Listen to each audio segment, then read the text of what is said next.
Books have always been an important part of my life.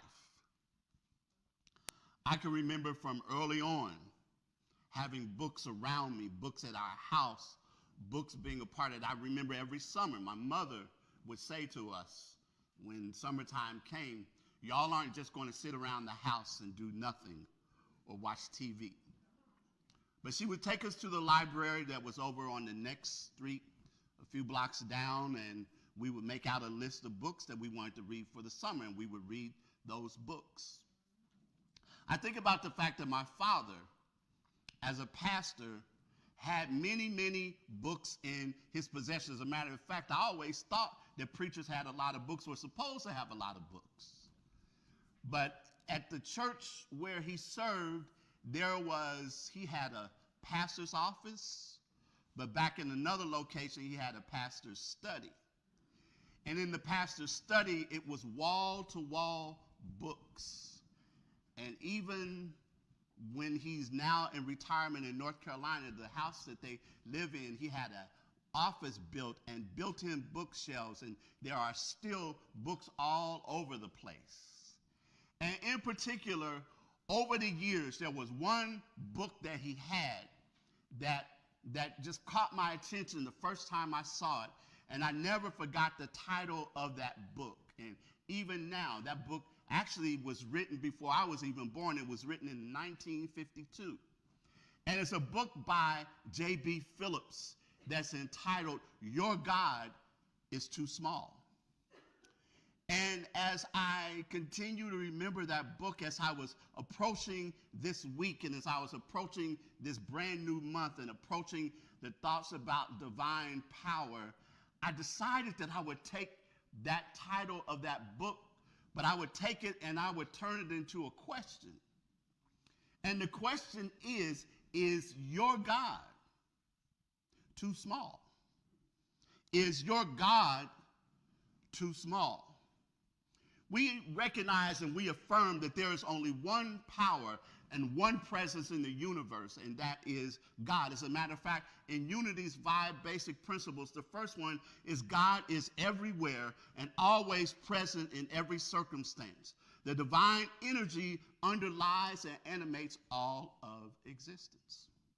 In the science of mind, it reminds us we believe in God, the living spirit almighty, one indestructible, absolute, and self-existent cause. This one manifests itself in, through, and all creation, but is not absorbed by its creation. The manifest universe is the body of God. It is the logical and necessary outcome of the infinite self-knowingness of God. These are some powerful and potent words. There's a lot that is contained in here. There's a lot that expresses how we approach the divine, how we feel about the fact the divine expressing in our lives. But again, I ask the question, is your God too small?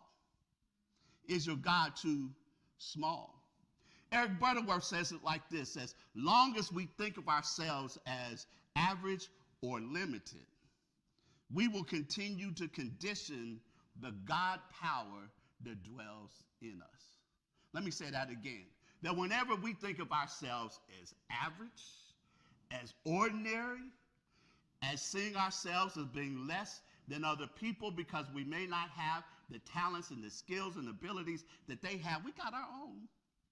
But if we see them as somehow having more than or being better than us, what we are doing ultimately is we are conditioning the God power that is within us. When we are in the presence of someone achieving amazing accomplishments, do we say, good for them, they're a genius, and gifted, but I'm just an ordinary person. I'm just little old me. Because you see, when we limit ourselves, when we think of ourselves as being just average, what we are doing is we are conditioning God. We are limiting God. We might think that we're just limiting ourselves because, a lot of times we have this sense of humility that we go around trying to pull off, and that thing, somebody comes up to us and compliments us, tells us what a nice outfit we have on. Oh, this old thing. Or somebody tells us something and tries to give us a compliment about those kinds of things. I remember one time a person doing that for me, and I started to just kind of discount, oh, it's not really. And one of my friends that was standing next to me said, just say thank you. But we have a tendency oftentimes to do this because we think that this is what's proper, this is what we're supposed to do, and all of that. But ultimately, God is unconditional. And if we are expressions of God, then we got to get into this unconditional business ourselves. Now I'm going to go deeper this morning, and there might be a couple of people that might say, ouch, but I'm going to say it anyway. As Butterworth reminds us, that many people have gotten caught up in the worship of the man Jesus. That some Christian sects have emphasized the divinity of Jesus, while Jesus emphasized the divinity of humanity. Ooh. He clearly demonstrated that the power of God is limitless, and that humankind is endowed with this power by which we can do all things. Now, it's important to recognize that Jesus clearly distinguished between God's power and the power of the human. For as a matter of fact, he said the Son can do nothing of his own accord. He also said that the Father who dwells in me does his works. He did say, all authority in heaven and on earth has been given to me. But at least if we think that that is some kind of special dispensation that only applies to him, some only special dispensation of God's power, let us quickly remember that he also said that those who believe in me will do the things that I do, and even greater things. We don't hear that a lot of times. But the power of God, and again, not conditioning God, because the power of God is infinitely greater than the instrument through which it expresses. Of itself, it is unconditioned. But the conditioning element, so where does the conditioning element come in? How is it that if we are talking about this vast and powerful God, this divine power that is flowing through us, but yet as it is flowing through us, we condition God? Where does it come from? How is it? It comes from our thinking, and it comes from our attitude. So then the key to changing this, the key to this is to expand our thinking of ourselves. And how do we do this? Well, buckle up and hold on tight. The first step is to, and this is going to seem paradoxical in some ways, but to admit personal powerlessness. The first step is to admit personal powerlessness. I know that ultimately means that when we've done things, and I know Donnie McClurkin sings, after you've done all you can, you just stand. But the thing of it is that before we've gotten to the point of doing all that when we can, that when we understand that we are not in this journey alone, that we are not in this world alone, that we are not by ourselves, that when we understand and when we learn that we're powerless on a human level, but there's something greater and there's something deeper. Mary Alice and Richard Jaffola, who are the authors of the book, The Quest, tell the story of driving one day and a bee flew into their car. And as they were driving along, they wanted to, of course, get the bee out of the car, but they didn't want to harm the bee. But every time they tried to do something to shoo the bee out the window, the bee just started flinging itself madly into the windshield. It just kept going, even though they were trying to direct it someplace else. Every time they would try to, it would evade it, and it kept furiously, more and more and more. Finally, as they were getting closer to home, it left from the front windshield and went to the back window. And again, it was furiously just flinging itself into the back window and all of that. So when they got home and they parked in the driveway, they decided that rather than taking the car into the garage, they would leave it outside with the windows down because there were some flowers next to it, and they hoped that the flowers would entice the bee to come out of the car. So they went on about the rest of their evening, and when they came out the next morning and looked into the car, they saw that the bee was dead on the seat. And they realized that the bee had literally just worked itself to death, trying to do things on its own, trying to do things without seeing that there were other opportunities and that there were other channels and other avenues through which it could go. It just continued to do the same thing over and over again, frantically, flying itself into the windshield, flying itself into the back window until it was exhausted and it could do no more. And I think about the fact that that story describes how some of us, maybe not anybody here this morning, but some of us go about solving our problems at the human level, on the same level of consciousness that created it. Remember, Einstein told us that no problem is solved on the same level of consciousness that created it, but we continue to try and solve it on the human level of consciousness. And on the human level, we find out that when we try to solve our problems this way, that we get nowhere. On a human level, the problem is winning. On a human level, we are powerless to make our life work. On a human level, our best thinking got us to where we are right now. There are things in our lives that we don't want to experience, that we don't want to have, or whatever else, but our thinking helped to get us there. And our thinking will keep us there unless we recognize and we hear the good news this morning. You see, this can happen to us when we own our challenges. What do you mean by owning your challenges, preacher? You know, we talk about my allergies, my arthritis, my bills, my debts, my this, my that. We name it and claim it. It's mine, mine, and it will stay mine. It will stay yours when we continue to do this, because, again, as Butterworth reminds us, we hold fixed attitudes or graven images about ourselves. We say stuff like, I'm weak, I'm not as smart as the other person, there are things about me that make me worthless, that I'm unlovable, I'm incapable, I'm all of these things that signal that I am less than. But to be created in the image and the likeness of God means that in the beginning, in other words, same principle, you were formed as an idea in infinite mind. And here's the thing that's important to hear. You can never be less than the God idea in expression. You do not need a new self-image. Your self-image is fine. That what you've got to do is let go of the graven image of yourself that you have carved into the fabric of your subconscious mind, to know and to release that so that you can step into and walk into your divine image, into your divine power. And that's why, and I'm still working on this, y'all, but I like the old school metaphysical term, appearance. Appearances.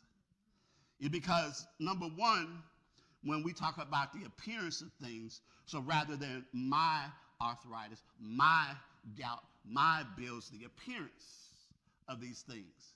Because first off, when we say that there's the appearance of something, for me, it also implies that we are not applying or giving it the power, because whatever it is, as long as we claim it, as long as we continue to talk about it and think about it, we give it power. We continue to talk about it. You talk to somebody, and you know, you hear me say this all the time, they give you an organ recital and tell you what's hurting and what's, you know, bad or this or that, or those kinds of things there, that kind of thing. When we continue to do that, we stay out of that. But when we understand and when we recognize that appearance is the appearance of things, so I'm being very clear. The other part of that I like about using that old school metaphysical term appearance is, y'all know how we do. When we have an engagement or something that we're kind of on the fence about going, and we really don't necessarily have our whole heart in the going, and we'll say, what? I'm just going to go there and put in the appearance. Out. There's nothing wrong with that. But the thing about it is, again, what I like about that is that I'm not going to stay there. And I'm recognizing and acknowledging it's not going to stay with me, because when I begin doing the work that it is that I need to do, it's going to make its way out of here. So unless we admit to our personal powerlessness, that because a part of that too is that we get caught up in trying to control the outer world. And we know right now, trying to control the outer world in a lot of instances, in a lot of contexts, is going crazy. Already is crazy. Maybe has been crazy for a while. It's just coming up for healing. But that is there. So we can't try and change the outer world or even people or events. I know we like to try to control people, but ultimately the only thing that we can control is ourselves. And once we accept this, once we stop fighting, once we stop trying to do the same thing over and over and over again, once we get free from the obsession with another person or place or circumstance, it permits us to be, first of all, human, to accept our humanity instead of struggling with it or looking to it for the ultimate solution. Once we accept this, while admitting our personal powerlessness, we're ready for the next step. Because you see, we keep trying to do the same thing over and over and over again, thinking that the harder we try, the more that we do, the more that we push ourselves, all of those things, and again, trying to do the same thing over and over and over again, expecting different results. That's the definition of what? Insanity. So there's an ultimate solution that, again, Butterworth gives us that I think is important, an interesting perspective, where he says that Paul gives us the key to appropriating this great power when he says this, that we should be absent from the body and present with the Lord. Now, before y'all go ahead and get a little upset, because I know usually the place where we hear this quote, the scripture quoted, is at what? At funerals, transition, all of that. To be absent from the body is to be present with the Lord. But think about this. We're looking at this metaphysically. So don't worry. I'm not trying to put anybody away this morning. I'm not trying to put y'all away. Not yet. Not time. Not yet. It's not our time. But when we are absent, when we understand that when we let our minds dwell on the human and its limited resources, we can do only limited things and look like we have no strength at all. But when we are absent from the body,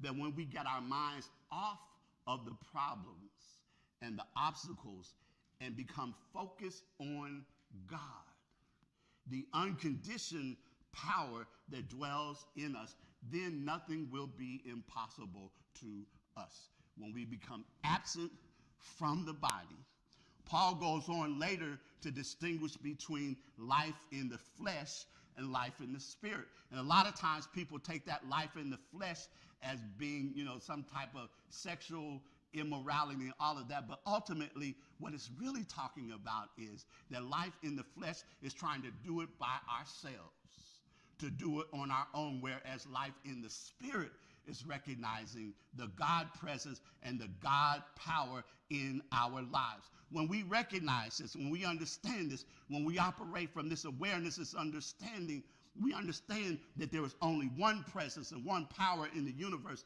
God the good, the omnipotent, the staggering statement. When we really comprehend its meaning, we understand then that power, God power, is with you and in you in every moment. And whenever you turn your thoughts to God, like Emmett Fox tells us all of the time, when there problems and things come up, begin thinking about God. turning our thoughts to God, affirming the qualities of God, affirming the presence of God. When we are able to do this thing, then things begin to happen for us. We move out of a conditioned state of mind, a conditioned awareness of being and all of that, and we move into our full consciousness. And one more thing, Eddie Watkins Jr. has a song that I like, that I think addresses this in a way. The song is called Get Out of the Way. And he sings, running around fixing this and that, giving it up to God and taking it back. Just release and let it go. You don't have to think about it no more. Get out of the way. Get out of the way and let God do its thing. You look like the world's been on your back. Take a deep breath and cut yourself some slack. All that drama ain't good for you. You couldn't change it if you wanted to. So get out of the way, and let God do its thing. The sun's going to shine and the river's going to flow. The tide's going to rise without your say-so. The universe is working and the good is flowing. Don't plant a seed and then dig it up to see if it's growing. Get out of the way. Get out of the way. Get out of the way. And let God do its thing. Amen.